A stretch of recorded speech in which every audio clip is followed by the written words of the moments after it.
What is going on, guys? I'm back here with another video, and today we got some things we got to change on the WRX. And obviously I'm not driving it currently. Right now it's broken, it doesn't move, and it's waiting to go into the shop. I'll get into that later on in the video, but there were some things that I wanted to change with it and I wasn't happy with.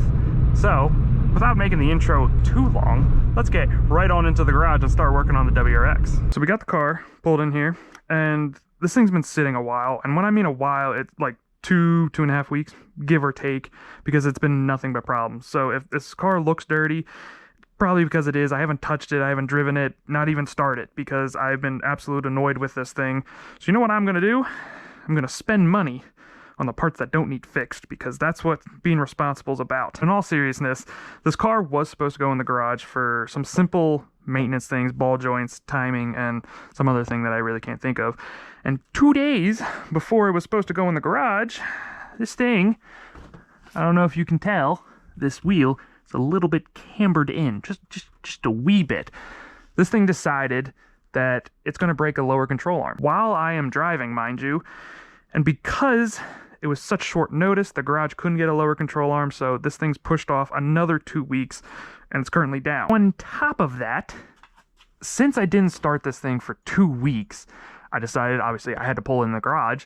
I started this thing, and when I tell you, when the startup happened, I thought it had rod knock. It was knocking something fierce for about 2 seconds, and some smoke came out the back. My heart dropped. I let it idle for a little bit, and it went away. It completely went away. There was nothing. I turned it off, turned it back on, didn't do anything. But I'm a little worried about that because this motor has 310,000 miles, and I don't know when it's going to go. But that, yeah, I don't like that too much. Now, since we're caught up on all the drama of this Subaru, we're going to do something little to this thing, because something that's been annoying me about this car is it doesn't have a clock. So what I'm going to do, I bought a clock for this thing. That also means we are going to have to change the location of our gauges right here, which I don't have the piece currently, but we're going to be putting it right up here where the dash is. With that, I'm going to eliminate one of these gauges.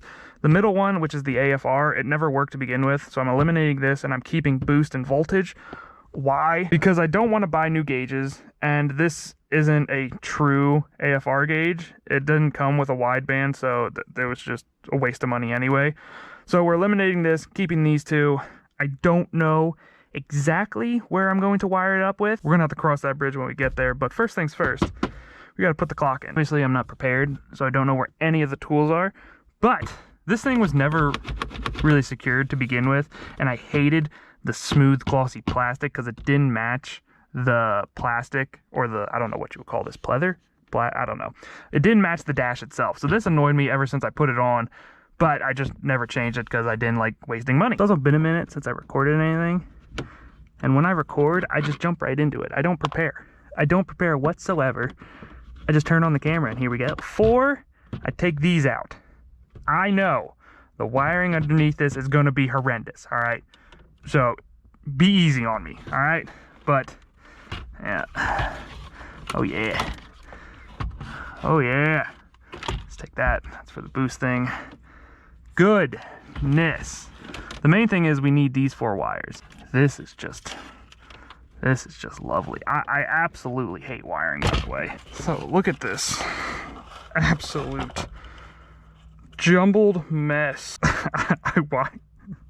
What I did was all 3 of these wires, and I put it into one connection. It's amazing how these even work. I was an absolute idiot. I'll tell you that for free. Good thing is, this did come with the pigtail, so I didn't have to source one. What I gotta do is just... Where is it? Also, can you like see my setup right now? Like, this is... Look at that. I can't see a dang thing. So, you guys, you better be appreciative of what I'm doing, because boy howdy, I cannot see anything. All right, I'm going to have to put you guys down, because crimping these and putting on the shrink wrap is not going to be easy when you're literally in my face. So I'm gonna put these together and then I'll update you guys when this thing is gonna be in. Sweet, now we got the clock installed. I'm not gonna show you guys the wiring because I didn't have the shrink wrap I don't know what you would call it. So it's just crimps and it just kind of looks ugly. But clock's in, it works. Can't show you guys because I somehow lost my keys in this whole mess. So I don't know where they are. Now we get the fun part and figuring out where these wires go. I'm not quite sure where I'm going to connect them. And I'm also not sure on what they do. I know, obviously, this is the ground, something's power, the other one's the ignition and switch, but I really don't know where they go. So that's going to be fun.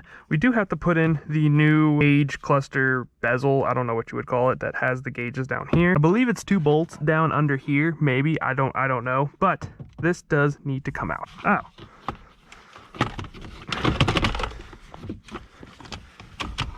There we go. Oh, shoot. Oh, it's just a flap. Simple enough. Sweet. Great. I'm glad we got that out. And man, is it dirty behind there. Since we got that out, obviously we have to prep this bezel for installation and putting these wonderful gauges that I definitely did not cheap out on. And it should be a tight fit. That's a little too tight. Oh goodness. You just shimmy it. Just shimmy it down. There we go. I think that looks good. Maybe. I think that's good. Alright. So now, I believe both of them are kind of level. I did something. This thing's twisting, and it's not supposed to twist. But both in. We just got to install it now. I'm an absolute idiot. Obviously the gauges are in, bezel's in, and I was trying to figure out where I was going to wire up these 2 gauges, and I just completely skipped over the fact that I could just wire it back up to where the clock plugs into. So the clock is back out, and I have to rewire the plugs to then make these gauges work. Now I get the fun job of rewiring this entire mess and then putting the clock back in. And I wasn't 100% sure on these wires. So now we get the fun job of rewiring this entire mess and then putting the clock back in. I wasn't 100% sure on the wires that go to the gauges, which ones they connect to with the clock harness. So, you know, hopefully when I turn them on. So now we get the fun job of rewiring this whole entire mess and putting the clock back in. And I also wasn't entirely 100% sure on which of these colored wires go to the clock harness, because I know each and every one has a separate Probably should have unplugged the battery before doing that, so we're just gonna keep these wires separate.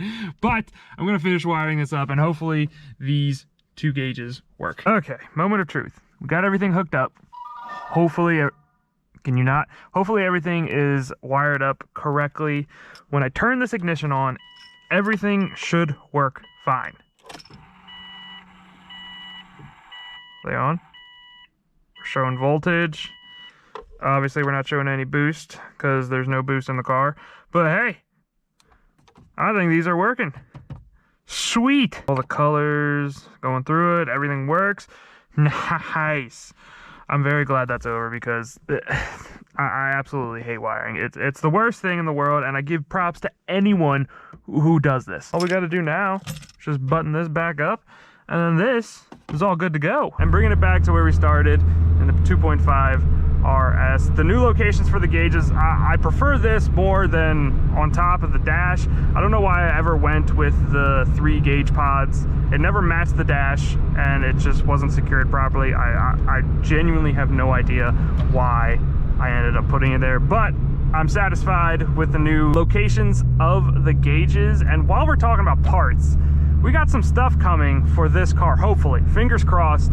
I found some stuff on Marketplace that is going to change the look of the outside of this vehicle, and I'm pretty excited about it. But anyways, ladies and gentlemen, that is going to conclude today's video. I hope you guys enjoyed it. Obviously, if you did, make sure you leave it a thumbs up. If you're new to my channel, make sure you subscribe, and I'll see y'all in the next upload.